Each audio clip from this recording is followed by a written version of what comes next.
नमस्कार दोस्तों, M&C education welcomes you all. M&C education में आप सबों का बहुत बहुत स्वागत। आज के इस वीडियो सेशन में हम दो टॉपिक्स करेंगे और ये दो टॉपिक्स जो है पिछले सेशन पर बेस्ड है। पिछले सेशन में हमने क्या किया था, अगर आपको ज्ञात हो तो उसमें जो है हमने एक्सपोनेंट्स और सर्ड्स के बारे में जानकारी हासिल की थी, घातांक और करनी के बारे में जानकारी हासिल करी थी।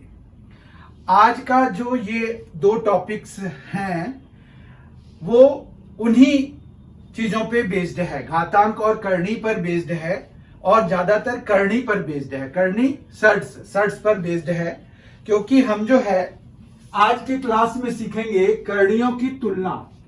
मतलब हमें दो या दो से अधिक करणियों को अगर तुलना करने के लिए दिया हुआ है, उनको आरोही या अवरोही क्रम में सजाने के लिए दिया हुआ है। आरोही क्रम और अवरोही क्रम, ascending order and descending order. तो इन दोनों में से किसी एक ऑर्डर में सजाने के लिए दिया हुआ है, लगाने के लिए दिया हुआ है। तो हम जो है कैसे दो सर्ड्स को असेंडिंग ऑर्डर में या डिसेंडिंग ऑर्डर में जो दिए गए सर्ड्स हैं, जैसे यहां पर अगर हम कुछ क्वेश्चंस को जिक्र करेंगे तो उसमें हम कैसे डील करेंगे ये हम पता करेंगे। ठीक है, तो हम अगर ये देखें कि करणियों की तुलना, मतलब हमारे पास क्या हो गया कि अगर हम कंपेयर करेंगे तो कंपेयरिंग सर्ड्स, ठीक है, तो ये हमारा कंपेयरिंग सर्ड्स हो गया। सर्ड्स को कैसे हम तुलनात्मक अध्ययन करेंगे या तुम जैसे आरोही या अवरोही क्रम में, मतलब असेंडिंग या डिसेंडिंग ऑर्डर में, या हमें बताना है, मान रखो कि कौन सबसे बड़ा है कौन सबसे छोटा है, तो वैसे क्रम में अगर हमें बताना है तो हम वो कैसे करेंगे। तो उसके लिए हमारे पास क्या तरीका होता है, तो इसमें अगर देखिए तो दो तरीके का क्वेश्चन है। यहां पर पहला क्वेश्चन अगर देखिए उसमें क्या है कि सब में क्यूब रूट्स ही दिया हुआ है। देखिए यहां पर क्यूब रूट्स का कैसे पता चल रहा है, यहां पर भी 3 है, यहां पर भी 3 है, यहां पर भी 3 है, यहां पर भी 3 है। What does this mean? This means कि ये क्यूब रूट्स वाले सारे हैं, मतलब हमारे पास जो ये nth रूट जैसे निकालते हैं तो वो n की वैल्यू सबकी सेम है। ठीक है, तो जब हमारे पास n की वैल्यू सब में सेम है तो जो सबसे बड़ा है जिसके अंदर में नंबर, मतलब ये वाले नंबर्स को कंपेयर करके हम बता सकते हैं कि इनमें से कौन सबसे बड़ा होगा और कौन सबसे छोटा होगा। तो अगर हमको इनको आरोही क्रम मतलब असेंडिंग ऑर्डर में लगाना है तो हम कैसे लगाएंगे? असेंडिंग ऑर्डर में मतलब सबसे छोटा पहले आएगा, तो हमारा सबसे पहले जो छोटा है वो ये है, तो ये हमें पहले आ जाएगा, क्यूब रूट ऑफ 17 आ जाएगा पहले। ठीक है बात। उसके बाद हमारे पास दूसरे नंबर पे आएगा ये 18 वाला। ठीक है, तो यानी कि ये आ जाएगा हमारे पास क्यूब रूट ऑफ 18। फाइन। फिर हमारे पास तीसरे नंबर पे आएगा ये 31 वाला, तो ये आ गया 31, तो ये आ गया हमारे पास 31 आ गया। फिर जो है लास्ट में आएगा ये फोर्थ जो 125 है। 125 सबसे बिगेस्ट, मतलब सबसे बड़ा है, बिगेस्ट है, तो हमारे पास cube root of 125 will be the largest one. तो अगर सबसे बड़ा पूछ रहे हैं तो हमारा आंसर निकल जाएगा, सबसे छोटा पूछेंगे तो क्यूब रूट ऑफ 17 आ जाएगा। पर ये कब हो रहा है? ये काम इतना आसानी से इसलिए हो रहा है क्योंकि हमारे पास ये सभी जो यहाँ पर nth रूट में n की वैल्यू जो है सेम है। देखिए क्यूब रूट ही है सारे, पर यहाँ पर अगर आप दूसरे क्वेश्चन पे आइए तो देखिए यहाँ क्यूब रूट है, यहाँ 4th रूट है, यहाँ 6th रूट है, यहाँ 12th रूट है। तो ऐसे क्वेश्चन में कंपेयर करना इतना आसान नहीं होता है। तो उसके लिए हमारे पास क्या तरीका है, क्योंकि कंपेयर करने के लिए दिया होगा और बहुत कम से कम समय में हमें करना है, तो हमारा जो टारगेट रहता है, हमारा जो काम होता है उसमें वो ये होता है कि आप जो ये नंबर्स दिए हुए हैं, ठीक है, ये जो घातांक हैं हमारे पास, या इसमें मतलब मूल हम निकाल रहे होते हैं तो मूलांक कह सकते हैं आप इसको। तो 3, 4, 6 और 12 है, तो 3, 4, 6 और 12 का एलसीएम निकालना है आपको। क्या करना है? 3, 4, 6 और 12 का एलसीएम निकालना है। तो बहुत ही आसान है, क्योंकि 12 जो है 3, 4, 6 और 12 चारों की टेबल में आता है, तो एलसीएम विल बी 12। ठीक है, तो यहां पर हमारे पास जब सेकेंड वाला अगर करेंगे तो एलसीएम हम निकालेंगे किसका? 3, 4, 6 और 12 का, जो कि हमारा 12 है। ठीक है, अब हमें क्या करना है? अब हमें यहां पर जो है, जैसे 3 है तो यहां पर इसको किस चीज से मल्टीप्लाई कराएंगे जो कि 12 बनेगा? तो 4 से मल्टीप्लाई कराएंगे तो 12 बनेगा। तो हमारे पास जो पहले वाले के लिए होगा वो होगा कि यहां पर हम 12 लिख देंगे, लेकिन हमने क्या किया? 4 से मल्टीप्लाई कराया। तो 4 से मल्टीप्लाई कराया तो अंदर जो 4 है उस पर पावर हम रेज कर देंगे उतना। ठीक है, समझ में आ रही बात? यहां पावर रेज होगा, यहां हम मल्टीप्लाई करा रहे हैं, 3 इंटू 4 12 हो रहा है, पर यहां 4 की पावर में आ जाएगा वो। ठीक है, फिर हमारे पास दूसरा है, यहां पर 4 है तो क्या करेंगे? 4 को 3 से मल्टीप्लाई कराते हैं तो 12 आता है, तो यानी कि 6 का क्यूब हो जाएगा।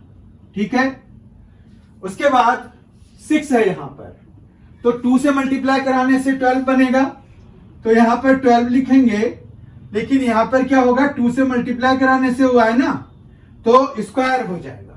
और 12 है तो 1 से करेंगे, तो इसमें कोई चेंजेस नहीं होगा, ये सेम ही हमें कॉपी कर देना है। ठीक है, अब हमारे पास क्या हुआ कि ये पिछले सिचुएशन में रिड्यूस हो गया, जहां पर कि ये जो घातांक था वो सेम, सबके लिए सेम थे। यहां पर भी अब 12 आ गए सब जगह। अब हमें इनके जो अंदर जो नंबर है वो उसके बेसिस पर हम कंपेयर करके इनको असेंडिंग ऑर्डर या डिसेंडिंग ऑर्डर में लगा पाएंगे। ठीक है, तो हमारे पास 4 पावर 4 ये हो जाता है 256। ठीक है, 256 हो जाता है, ये 6 का क्यूब है 216 हो जाता है, 15 का स्क्वायर है 225 हो जाता है, और ये 245 तो है ही हमारे पास। तो अब देखिए कंपेयर करेंगे अगर, तो हमारे पास क्या है कि इनमें से सबसे बड़ा कौन सा है? अगर देखें तो 256, फिर है 245, फिर है 225, फिर है 216, मतलब सबसे छोटा तो ये है। अगर हमें असेंडिंग ऑर्डर में लगाना है तो यानी कि हमें ये वाला नंबर जिसके कारण आया है वो सबसे पहले आएगा, तो ये वाला हमारा सबसे पहले आएगा, मतलब फर्स्ट नंबर पे असेंडिंग ऑर्डर में लगा रहे हैं, सबसे छोटा है ये, स्मॉलेस्ट। ठीक है, फिर हमारे पास सेकेंड नंबर पे कौन सा आएगा? जो 225 है, तो यानी कि सेकेंड नंबर पे ये आ गया। फिर थर्ड नंबर पे हमारे पास 245 है, थर्ड नंबर पे ये आ गया, और फोर्थ नंबर पे ये आया, सबसे बड़ा है ये। ठीक है, तो ये फोर्थ नंबर पे आ गया। यानी कि अगर हमें असेंडिंग ऑर्डर में लगाना है तो हम जो है ये 4th रूट ऑफ 6 लगाएंगे, फिर ये जो है छोटा होगा 6th रूट ऑफ 15 से, फिर ये छोटा होगा 12th रूट ऑफ 245 से, और फिर ये छोटा होगा 3rd रूट ऑफ 4 से, क्यूब रूट ऑफ 4 कह सकते हैं हम। तो ये है हमारा required ascending order. Descending order भी हम अकॉर्डिंगली चेंज करके लिख सकते हैं। ये जो है जैसे अब इसमें भी इसी तरह का काम होगा। 4 है, यहां कुछ नहीं है। कुछ नहीं का क्या मतलब हुआ? अगर कुछ नहीं है तो इसका मतलब होता है कि यहां पर क्या है? 2 है। ठीक है, तो हमें 4, 2 और 4 एलसीएम 4 हो जाएगा। अब ये तो 5 है, ये 4, यहां ये दोनों जब सेम हो गया, यहां पर अगर हमें 4 लाना है तो 2 से मल्टीप्लाई कराना पड़ेगा। तो हमारे पास ये बेसिकली क्या लिख पाएंगे? 4th रूट ऑफ 9 लिख पाएंगे। ठीक है, क्यों? क्योंकि 3 का स्क्वायर कराना पड़ेगा, 2 2 4 होगा, तो 2 से मल्टीप्लाई कराना पड़ा, यहां पावर में रेज हो जाता है, तो ये 9 हो गया। अब कंपेयर हम आराम से कर सकते हैं। तो सबसे छोटा ये, फिर सेकेंड पोजीशन पे ये, और थर्ड पोजीशन पे ये। ठीक है, तो इस तरह से हम असेंडिंग ऑर्डर में ऐसे लगा सकते हैं, डिसेंडिंग ऑर्डर अकॉर्डिंगली आप चेंज करके लगा सकते हैं। आज का जो दूसरा टॉपिक है, ये आपको समझ में आ गया होगा कि कंपेयरिंग सेट्स हम कैसे करते हैं। इसके बेसिस पर क्वेश्चन आपको पूछे जाते हैं, तो इसके लिए बहुत अच्छे से आप तैयारी कर लीजिए। बस यही है, छोटा सा कंसेप्ट है, एलसीएम निकालना होता है और फिर हम जो है अंदर वाले नंबर्स के बेसिस पर कंपेयर कर लेते हैं। ये बेसिक यही है कि सेम लेवल पे लाना होता है। सेम लेवल पे once we got them reduced to same level, then we can easily compare on the basis of the number under the radical sign. This is known as radical sign. In the last class हमने ये discuss किया हुआ है कि इसको क्या कहते हैं, रेडिकल साइन कहते हैं। अब हम आज के दूसरे टॉपिक पे आते हैं। दूसरा टॉपिक है परमेयीकारी गुणक। परमेयीकारी गुणक को इंग्लिश में हम क्या कहेंगे?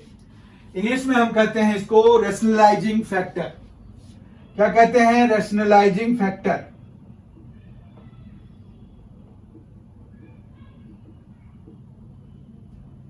गुणक मतलब फैक्टर होता है।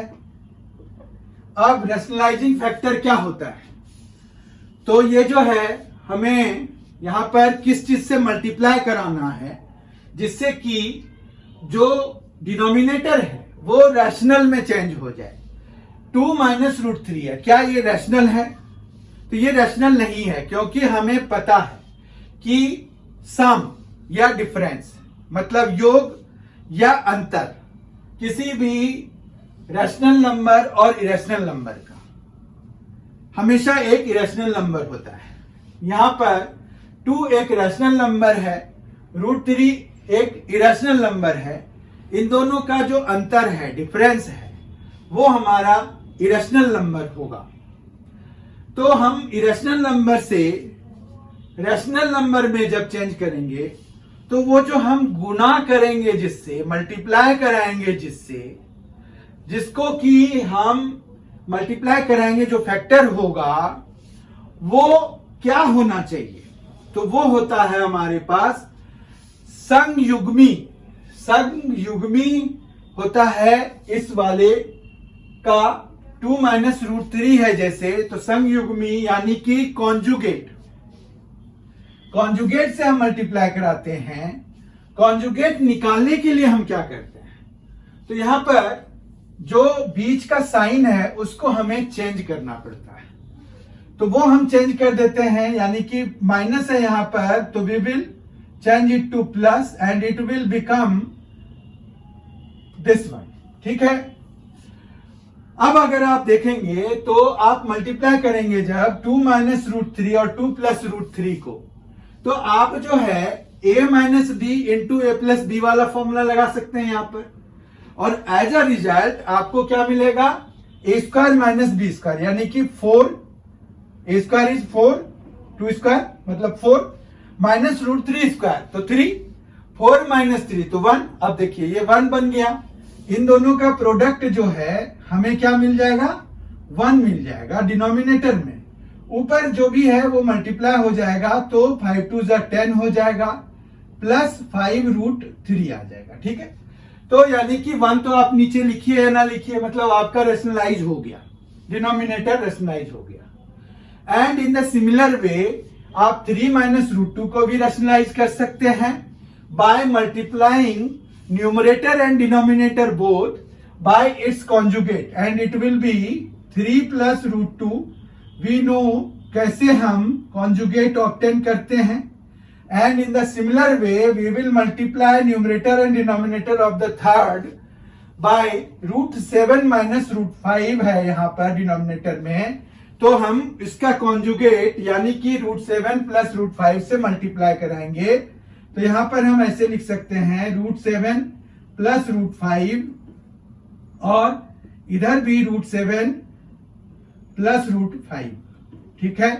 तो यहां पर जो है ये रूट 7 प्लस रूट 5 का होल स्क्वायर हो जाएगा ऊपर, जो कि आ जाएगा 7 प्लस 5 प्लस 2 रूट 35। ठीक है, क्योंकि रूट 7 इंटू रूट 5 तो रूट 35 हो जाता है। और ये ए स्क्वायर माइनस बी स्क्वायर हो जाएगा, क्योंकि ये ए माइनस बी ए प्लस बी है। तो √7 स्क्वायर 7, √5 स्क्वायर 5, दोनों का डिफरेंस 2, तो यहां पर 2 आ गया। तो इस तरह से यह आ गया 12, तो ये 6 हो जाएगा प्लस √35 हो जाएगा। कैसे? तो 12 है 2 से कैंसिल करा दिया, तो ये 6 प्लस √35 हो जाएगा, इसका सिंप्लीफाइड रूप, सिंप्लीफाइड फॉर्म। और सेकेंड वाला आप कर लीजिएगा, इसमें भी 3√5 और √10 बन जाएगा, जबकि नीचे 3 का 9 हो जाएगा, 9 - 2 तो 7 आ जाएगा नीचे। ठीक है, तो इस तरह से हम जो है आज 2 टॉपिक जो किया, ये दोनों बहुत ही इंपॉर्टेंट है क्वांटिटेटिव एप्टीट्यूड के पॉइंट ऑफ व्यू से। तो आप इसको जरूर करें। इसके ऊपर जो प्रॉब्लम आपको, आप जिस भी बुक से कर रहे हैं, तो उसमें जहां भी ऐसे प्रॉब्लम्स मिलते हैं तो आप ये टेक्निक लगाएं और कंपेयर करके देखें, और आप इसकी प्रैक्टिस करेंगे तो समय कम लगेगा, धीरे धीरे आपको इसके ऊपर कमांड हो जाएगा। अगर आपने M&C एजुकेशन चैनल को अब तक सब्सक्राइब नहीं किया है तो जरूर कर लीजिए। रीजनिंग और क्वांटिटेटिव एप्टीट्यूड की तैयारी बहुत अच्छी तरह से वहां पर कराई जाती है। बहुत ही जल्द हम मिलेंगे इसके अगले टॉपिक के साथ। Thank you so much, thank you so much for being with us. Thanks a lot, enjoy yourself, be very well prepared for the upcoming examinations. All the best.